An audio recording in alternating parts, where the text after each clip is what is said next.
പ്രഭാഷകൻ്റെ പുസ്തകം 2-ാം അധ്യായം 3 മുതലുള്ള വചനങ്ങളിൽ നാം വായിക്കുന്ന ഇങ്ങനെയാണ്: ദൈവത്തിൽ നിന്നും അകലാതെ, വിട്ടകലാതെ ദൈവത്തോട് ചേർന്ന് നിൽക്കുക. ഇത് പറയാണ്, അപ്പോൾ നിന്റെ അന്ത്യദിനങ്ങൾ ധന്യമായിരിക്കും. ഇപ്പോൾ ദുരിതങ്ങളും വേദനകളും അസ്വസ്ഥകളൊക്കെ ഉണ്ടെങ്കിലും, ഇപ്പോൾ ഏതെങ്കിലുമൊക്കെ പ്രതിസന്ധികളുടെ, സങ്കടങ്ങളുടെ, കണ്ണുനീരിൻ്റെ അനുഭവത്തിലൂടെയാകാം നീ കടന്നു പോകുന്നതെങ്കിലും ദൈവത്തെ വിടാതെ ദൈവത്തോട് ചേർന്നിരിക്കുക. നിൻ്റെ അന്ത്യദിനങ്ങൾ ധന്യമായിരിക്കുമെന്നാണ് പറഞ്ഞത്. എന്നിട്ട് കൂട്ടിച്ചേർക്കുന്ന ചില കാര്യങ്ങൾ കൂടിയുണ്ട്. വരുന്ന ദുരിതങ്ങളെല്ലാം സ്വീകരിക്കുക. ഞെരുക്കുന്ന ദൗർഭാഗ്യങ്ങളിൽ നിൻ്റെ ശാന്തത വെടിയരുത്. ഈശോയോട് ചേർന്ന് ഈശോയ്ക്ക് വേണ്ടി ശുശ്രൂഷ ചെയ്യാൻ തീരുമാനമെടുത്ത് ദൈവസ്നേഹത്തിൽ സഞ്ചരിക്കുന്ന ഒരു ദൈവ പൈതലിനോടാണ് ഈ വചനം പറയുന്നത്.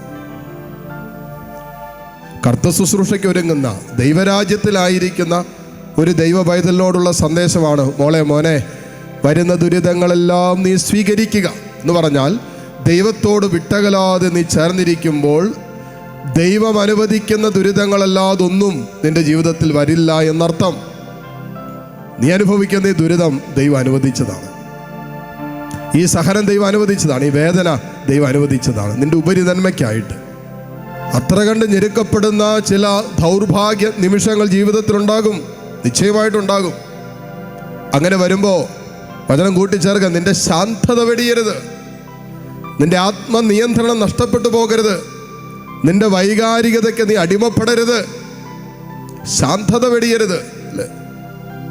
ഞെരുക്കുന്ന ദൗർഭാഗ്യങ്ങൾ വരുമ്പോൾ വല്ലാതെ മനസ്സ് അസ്വസ്ഥമാകും, വല്ലാതെ ഭാരപ്പെടാൻ തുടങ്ങും, വല്ലാതെ കണ്ട് ജീവിതം പരിഭ്രാന്ത അവസ്ഥയിലൂടെയൊക്കെ കടന്നു പോകേണ്ടി വരും. പക്ഷെ വചനം പറയുന്നൊന്ന് ശ്രദ്ധിച്ചേ: ഇങ്ങനെയുള്ള ഞെരുക്കങ്ങളെ, അനുഭവങ്ങളിൽ നീ ശാന്തത കൈവെടിയരുത്. നിന്റെ ഹൃദയത്തിൻ്റെ ശാന്തത സൂക്ഷിക്കുക, മനസ്സിൻ്റെ വൈകാരികതയൊക്കെ ശാന്തത സൂക്ഷിക്കുക. കാരണം എന്താ? ഇത് ദൈവം നിന്റെ ജീവിതത്തിൽ കൂട്ടിച്ചേർത്തതല്ലേ. ദൈവം അനുവദിച്ചതാണെങ്കിൽ എല്ലാ തിന്മകളും, എല്ലാ ദുരിതങ്ങളും നന്മയ്ക്കാക്കി മാറ്റാൻ കഴിവുള്ള ദൈവമുണ്ടെന്ന് നീ വിശ്വസിക്കുന്നിടത്താണ് ഈ വിശ്വാസമാണ് നിന്നെ ശാന്തനാക്കുന്നത്, ധൈര്യപ്പെടുത്തുന്നത്, അഭിഷേകം ചെയ്യുന്നത്. പ്രതീക്ഷ അറ്റുപോയ മക്കള്, സ്വപ്നങ്ങൾ പൊലിഞ്ഞു പോയവര്, ജീവിക്കാനൊന്നുമില്ലാത്തവര്, ജീവിക്കാൻ പോലും സാധ്യതകൾ നഷ്ടപ്പെട്ടു നിൽക്കുന്ന മക്കള്, മാരകരോഗത്തിൻ്റെയും മാറാരോഗത്തിൻ്റെയും നടുവിൽ വല്ലാതെ അസ്വസ്ഥരായിരിക്കുന്നവർ, മക്കളെ ഓർത്ത്, അവരുടെ ദാമ്പത്യത്തെ ഓർത്ത് കർത്താവെ വല്ലാതെ സങ്കടപ്പെടുന്നവർ, കുടുംബ ബന്ധങ്ങൾ തകർന്നുകൊണ്ടിരിക്കുന്ന അവസ്ഥകളുള്ളവർ, ദാമ്പത്യങ്ങൾ തകർന്നുകൊണ്ടിരിക്കുന്ന അവസ്ഥകളുള്ളവർ, കർത്താവെ സന്തോഷിക്കാൻ പറ്റണില്ല, സ്നേഹിക്കാൻ പറ്റണില്ല, ക്ഷമിക്കാൻ പറ്റണില്ല, അങ്ങനെയൊക്കെ തിന്മയുടെ ചില സ്വാധീനങ്ങളുടെ വലയങ്ങളിലായിരിക്കുന്നവർ, ദുശീലങ്ങളുടെ അടിമപ്പെട്ട്, തിന്മയ്ക്ക് അടിമപ്പെട്ട് പോയ മക്കള്, അവരെ ഓർത്ത് പ്രാർത്ഥിക്കുന്നവർ, ദൈവമേ വല്ലാതെ ഞെരുങ്ങുന്നുണ്ട്, വല്ലാതെ വേദനിക്കുന്നുണ്ട്, പുറമെയൊക്കെ ചിരിക്കുകയോ സന്തോഷിക്കുകയൊക്കെ ചെയ്യുമ്പോൾ ഉള്ളുകൊണ്ട് വല്ലാതെ വിങ്ങുന്ന അനുഭവങ്ങളിലൂടെ കടന്നു പോകുന്ന മക്കള് ഈ ആരാധനയിൽ പങ്കെടുത്ത് ലോകമെമ്പാടും ഇരുന്ന് പ്രാർത്ഥിക്കുന്നുണ്ട്. ദൈവമേ, കരുണയുടെ കടാക്ഷം ഈ മക്കളുടെ മേൽ നീട്ടണമേ, നിന്റെ കാരുണ്യത്തിൻ്റെ കരം നീട്ടണമേ.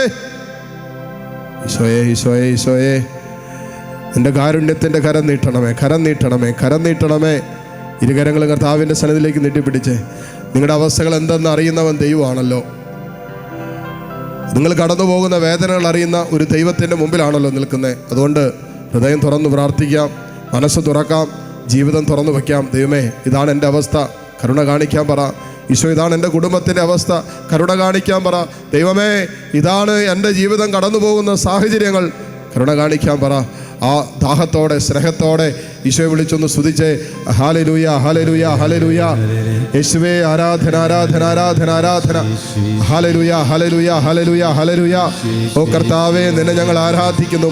ഈശോയെ, നിന്നെ ഞങ്ങൾ സ്തുതിക്കുന്നു, സ്തുതിക്കുന്നു, സ്തുതിക്കുന്നു. കർത്താവേ, കരുണ കാണിക്കണമേ, കരുണ കാണിക്കണമേ. Hallelujah, hallelujah, hallelujah, hallelujah. യേശുവേ, യേശുവേ, യേശുവേ, യേശുവേ, യേശുവേ, യേശുവേ, യേശുവേ. Hallelujah, hallelujah, hallelujah. യേശുവേ, ആരാധന, ആരാധന, ആരാധന. മുട്ടുമേലായിരിക്കാം.